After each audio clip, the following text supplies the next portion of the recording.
Excellences, Monsieur le Président de l'Assemblée générale, Monsieur le Secrétaire général des Nations unies, Excellences, Mesdames, Messieurs les chefs d'État et de gouvernement, Mesdames, Messieurs les chefs de délégation, distingués délégués, chers compatriotes, j'ai l'immense honneur de représenter ici, à la tribune de l'Assemblée générale des Nations unies, à un carrefour particulier de son histoire, le peuple haïtien, digne et fier, qui, malgré les tempêtes de tous ordres, a toujours su se relever.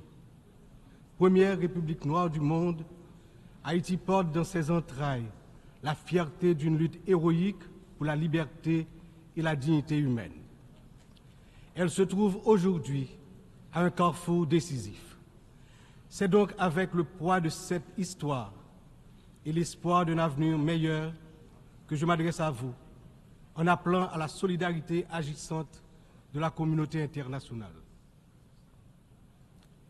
Permettez-moi tout d'abord d'adresser mes chaleureuses félicitations à vous, Son Excellence Philémon Yang, ancien Premier ministre du Cameroun, pour votre élection en tant que président de cette 79e session de l'Assemblée générale. Haïti se tient fermement à vos côtés et vous assure de tout son soutien tout au long de votre mandat afin de faire de cette session un succès pour l'ensemble de la communauté internationale. Qu'il me soit permis aussi de saluer l'excellente qualité du travail accompli au cours de la 78e session par votre prédécesseur, Son Excellence, M. Denis Francis de Trinité et Tobago, qui a su conduire les travaux avec dextérité, sagesse et leadership. Je saisis également cette occasion pour exprimer au nom du peuple haïtien toute notre gratitude à vous, Monsieur le Secrétaire général Antonio Guterres, pour votre visite en Haïti, votre présence sur notre sol et votre soutien indéfectible à notre démarche auprès du Conseil de sécurité, notamment pour renforcer la police nationale d'Haïti. Vos récentes interventions en faveur d'Haïti ont été vivement appréciées et resteront gravées dans nos mémoires. Je tiens à exprimer ma plus profonde gratitude à la communauté internationale pour le soutien apporté à mon pays en ces temps de crise. Cette solidarité, qu'elle se manifeste à travers des initiatives de sécurité, d'aide humanitaire ou de soutien au développement, est grandement appréciée. Par cette coopération continue et mieux adaptée, Haïti se remettra plus forte, plus résiliente et engagera confiante sa marche assurée vers le développement et le progrès. Je salue ici tous les compatriotes haïtiens à travers le monde qui, tout en restant attachés à leur pays natal, sont obligés de chercher d'autres cieux plus cléments pour gagner leur vie. Tout le monde reconnaît qu'ils sont de rudes travailleurs. Je veux leur dire, partout où ils se trouvent, que le Conseil présidentiel de transition et le gouvernement pensent à eux en attendant que les conditions soient réunies pour qu'ils reviennent au bercail. J'en profite pour saluer Amnesty International et d'autres organismes opérant dans le domaine de la défense des droits humains qui suivent de près les violations des droits des migrants haïtiens à travers le monde. Je me permets, au nom du peuple haïtien, de saluer fraternellement tous les amis d'Haïti qui ont fait preuve de solidarité envers les migrants de notre pays, en particulier ceux résidant à Springfield dans l'Ohio aux États-Unis. La longue histoire d'amitié et de solidarité réciproque entre nos deux nations, depuis notre participation à la bataille de Savannah en 1779, nous permet de dire avec confiance que le peuple américain rejette toute incitation à la haine contre notre communauté. La participation active des immigrés haïtiens à différents niveaux de la vie des États-Unis est tangible et significative.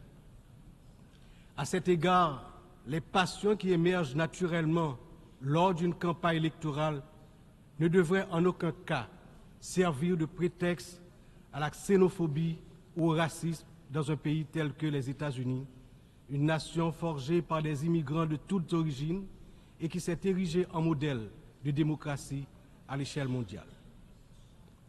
Monsieur le Président, Excellences, Mesdames et Messieurs, le thème de cette 79e Assemblée générale, ne laisser personne de côté, agir ensemble pour la paix, le développement durable et la dignité humaine des générations présentes et futures, résonne profondément avec les défis majeurs auxquels le monde est confronté aujourd'hui. Ce thème est un appel urgent à l'unité et à la coopération internationale dans un contexte où les inégalités, les conflits et la crise climatique exacerbent la vulnérabilité de millions de personnes à travers le globe. Alors que de nombreuses nations peinent à atteindre les objectifs de développement durable, il est plus que jamais nécessaire de garantir que toutes les voix, en particulier celles des plus marginalisées, soient incluses dans les processus de décision mondiaux. Cette thématique revêt également une importance capitale dans le contexte de la crise actuelle en Haïti.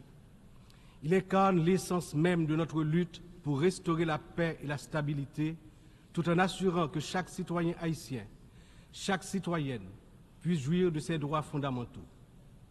Agir ensemble, comme le souligne le thème, est essentiel pour Haïti, car notre redressement ne peut se faire pleinement sans cette solidarité internationale. Monsieur le Président, Excellences, Mesdames et Messieurs, aujourd'hui notre monde est confronté à des défis d'une ampleur sans précédent, des défis qui préoccupent profondément l'ensemble de la communauté internationale.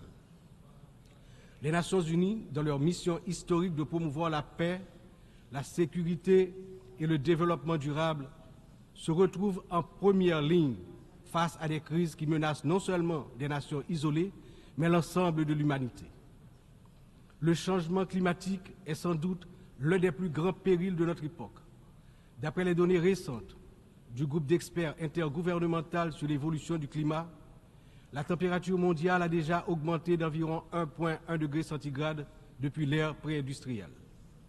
Cette élévation a provoqué une intensification des phénomènes climatiques extrêmes tels que les ouragans, les sécheresses, les inondations, des catastrophes qui affectent particulièrement les nations les plus vulnérables comme Haïti.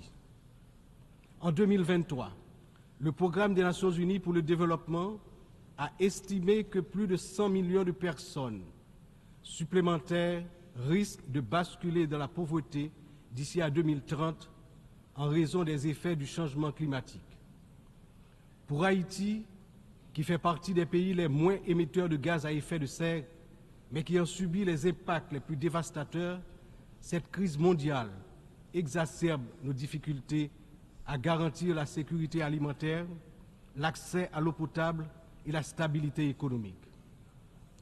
Les conflits armés continuent également de semer la destruction et de ravager des vies humaines.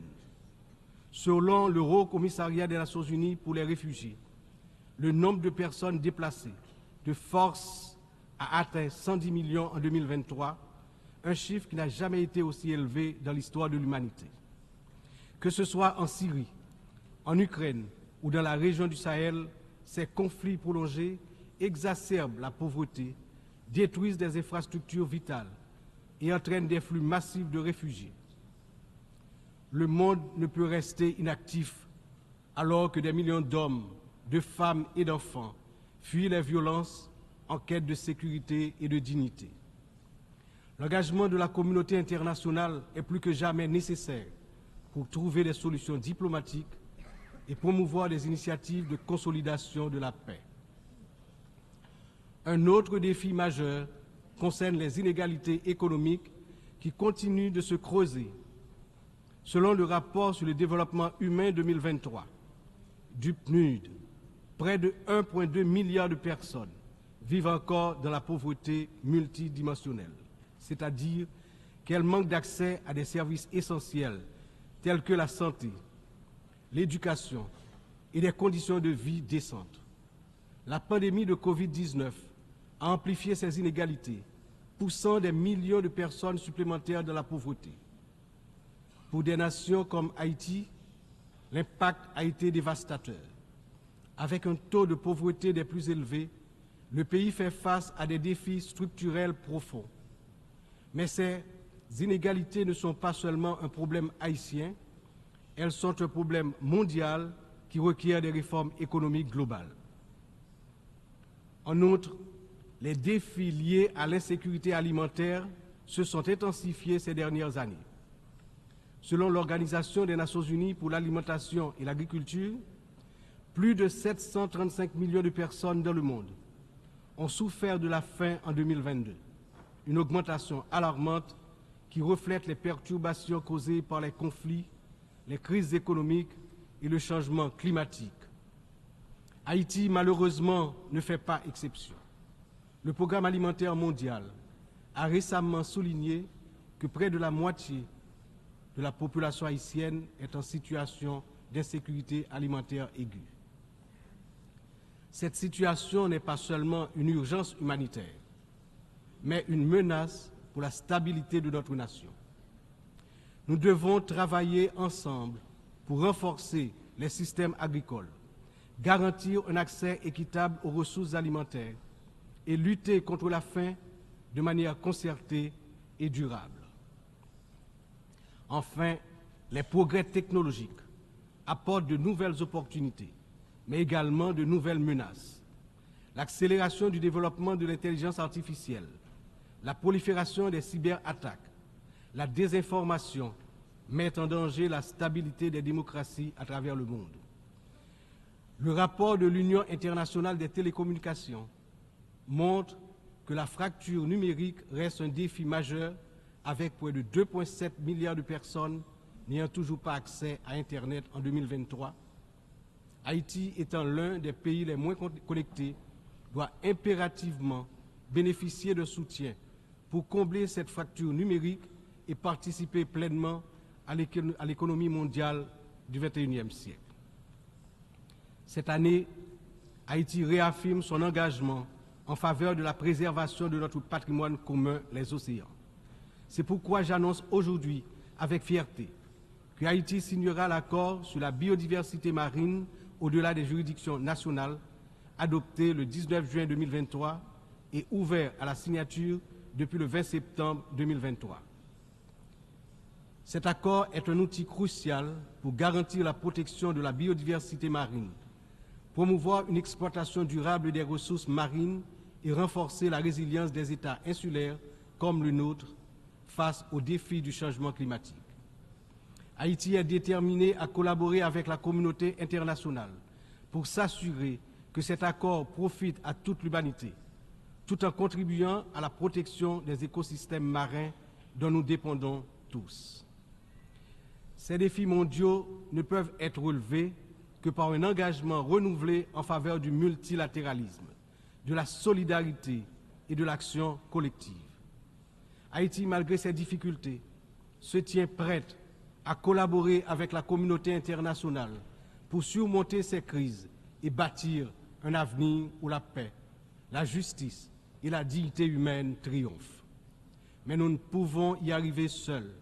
C'est ensemble que nous devons agir pour garantir que personne ne soit laissé de côté.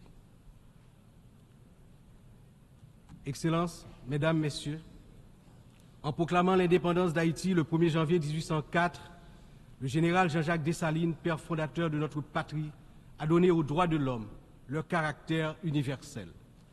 En d'autres termes, avec le triomphe de la révolution haïtienne de 1804, ayant lancé le processus de démantèlement de l'ordre colonial et esclavagiste, les droits de l'homme ont cessé d'être uniquement les droits de l'homme blanc pour devenir les droits de tous les hommes, de toutes les femmes, c'est-à-dire les droits de l'humanité tout entière.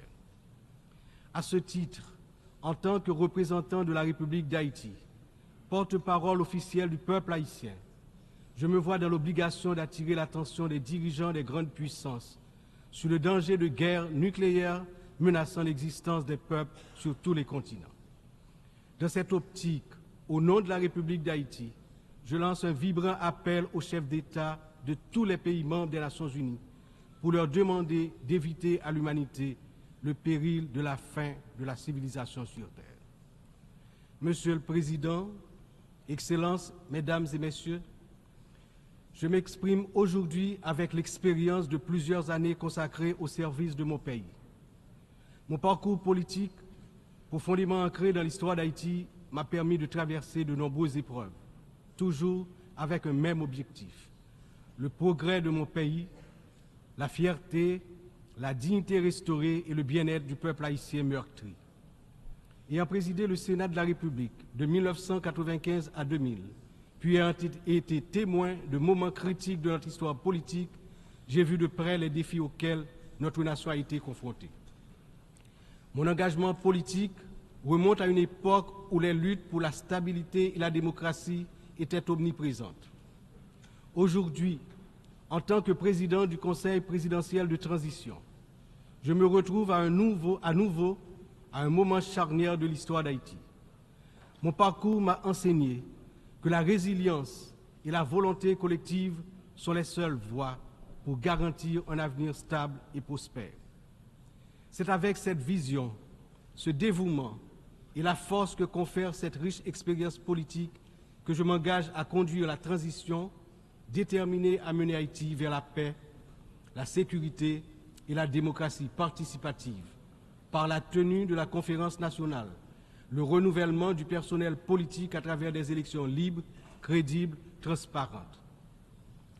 Le peuple haïtien, malgré ces épreuves auxquelles il est confronté, refuse de se laisser submerger par le désespoir.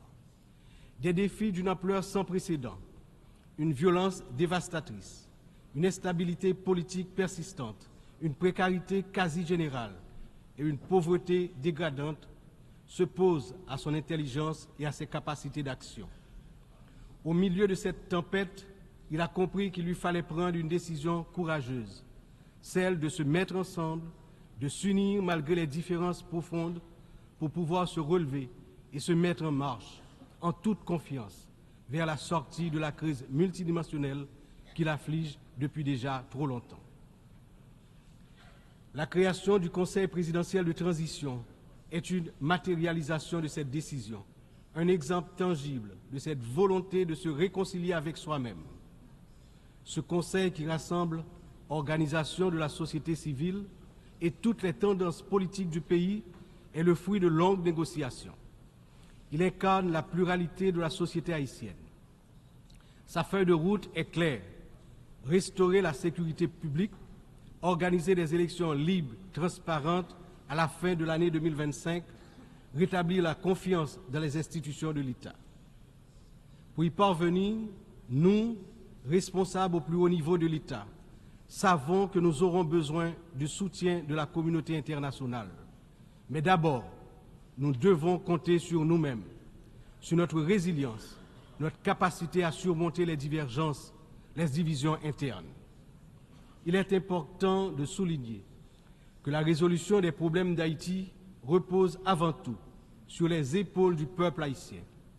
Il est de notre devoir, en tant que nation souveraine, de prendre en main notre destin, de surmonter les divisions et de construire ensemble un avenir de paix et de prospérité.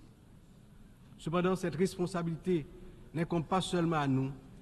La communauté internationale, les Nations Unies, les puissances étrangères qui ont souvent joué un rôle décisif dans l'histoire d'Haïti ont également une part essentielle dans ce processus de restauration de la paix, de redressement économique, de renouvellement institutionnel et d'établissement d'un État de droit. En ce sens, l'échec d'Haïti à se relever n'est pas seulement celui d'une nation. Il traduit un échec collectif, une incapacité mondiale à respecter pleinement les principes de solidarité, de justice et de coopération internationale. C'est ensemble, avec une responsabilité partagée et un engagement renouvelé, que nous pourrons transformer cette crise en opportunité et tracer une voie durable vers la paix. Aujourd'hui, Haïti fait face à une crise sécuritaire d'une gravité sans précédent. La montée en puissance des gangs armés, la violence généralisée, l'instabilité politique, ont plongé la nation dans un état de vulnérabilité extrême. Les citoyens vivent dans la peur, incapables de circuler librement partout sur le territoire national, d'aller travailler ou d'envoyer leurs enfants à l'école sans risque, notamment dans la région métropole de Port-au-Prince, la capitale. Cette situation affecte tous les aspects de la société haïtienne, fragilise les institutions, paralyse l'économie, mine l'espoir de lendemain meilleur. L'avenir du pays est menacé. 50% de l'effectif des gangs de la région de la capitale sont constitués d'enfants et d'adolescents, filles et garçons. Ils servent souvent de chair à canon lors des opérations contre les forces de l'ordre. Ils sont l'objet de graves violences de toutes sortes, y compris des violences sexuelles. Ces abus et violences exercés contre des enfants et des adolescents doivent être considérés comme un crime contre l'humanité, compte tenu de leurs conséquences sur les générations à venir. Le rétablissement de la sécurité nationale est une priorité absolue pour les autorités haïtiennes. Elles sont pleinement engagées à mettre fin à cette spirale de violence et à restaurer l'ordre afin de garantir à chaque citoyen, à chaque citoyenne, le droit fondamental à la sécurité.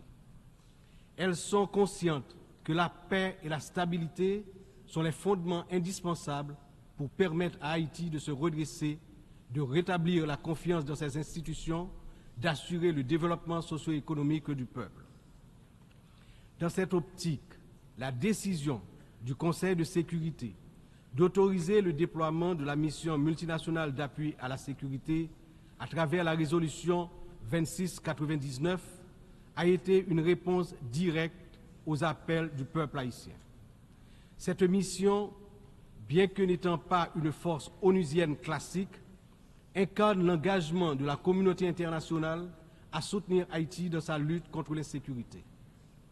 J'exprime au nom du peuple haïtien ma profonde gratitude aux États contributeurs, notamment au Kenya, pour avoir accepté d'assumer le leadership de la mission, ainsi qu'à tous les pays qui ont apporté leur soutien. Les forces de sécurité nationale, avec l'appui de la mission, ont déjà montré des résultats tangibles sur le terrain permettant à la population de retrouver progressivement une certaine normalité. Beaucoup, néanmoins, reste encore à faire.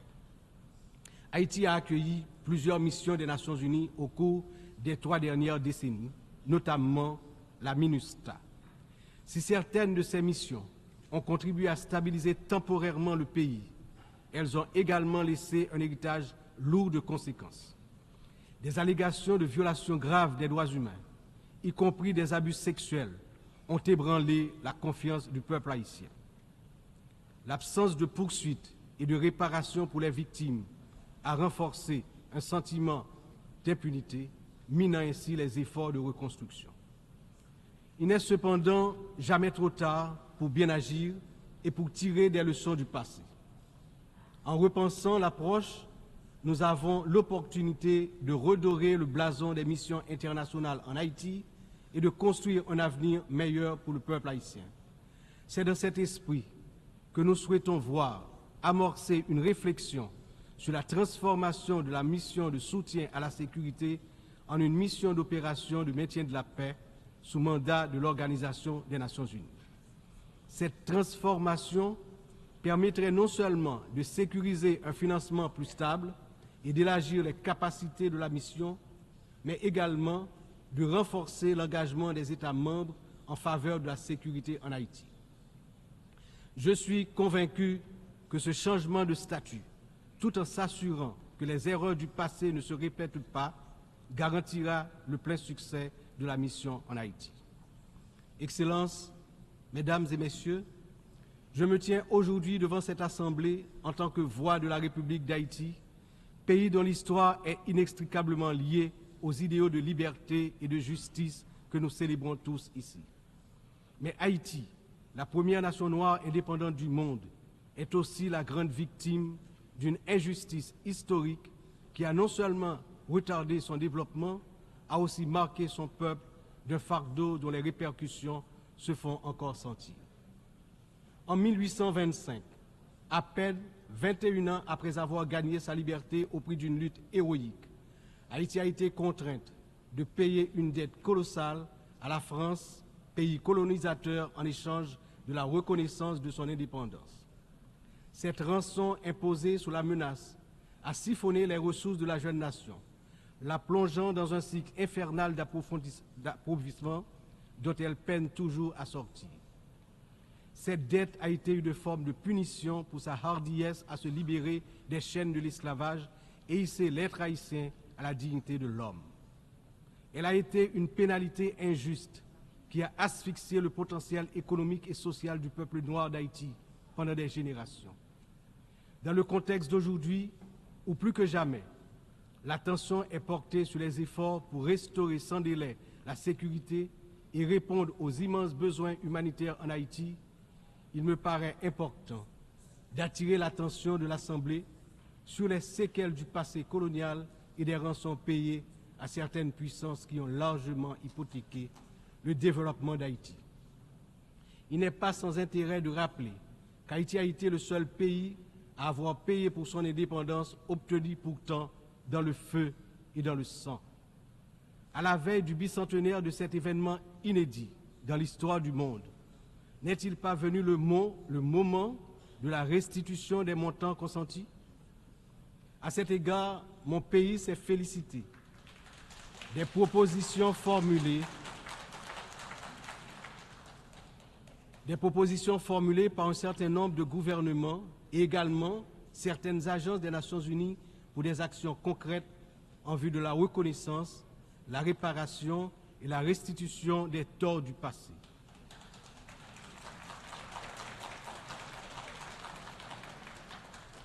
Haïti a confiance sans réserve dans l'Organisation des Nations Unies, dont les piliers sont la lutte pour l'égalité entre les peuples et le maintien de la paix entre les nations, pour jouer son rôle notamment dans la mise en place des mécanismes appropriés pour faciliter le dialogue entre les pays victimes de la colonisation et les anciennes puissances coloniales.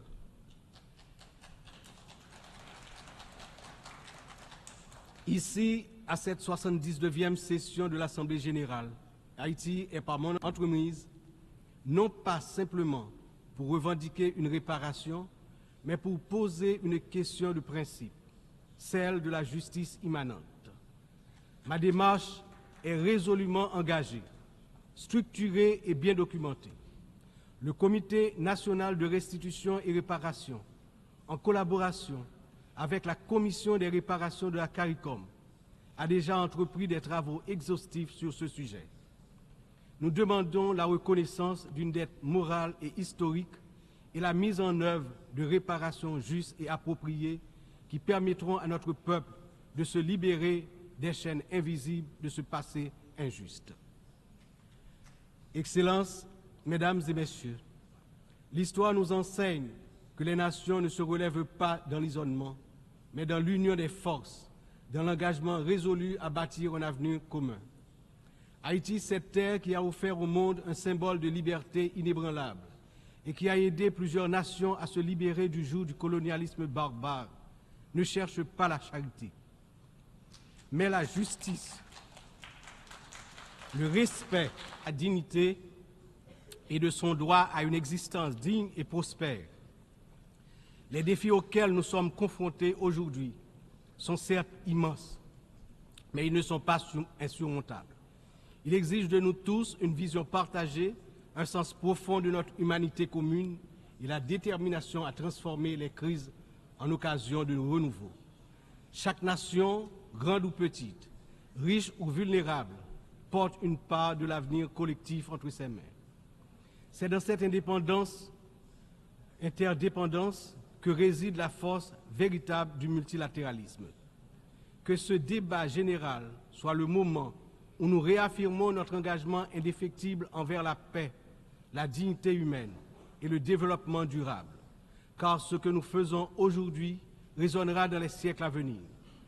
L'histoire jugera la manière dont nous aurons su répondre aux défis de notre temps.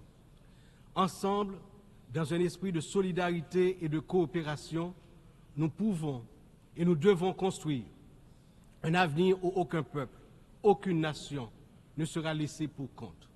Vive Haïti. Vive la coopération internationale. Demain, un autre pays. Demain, un autre monde.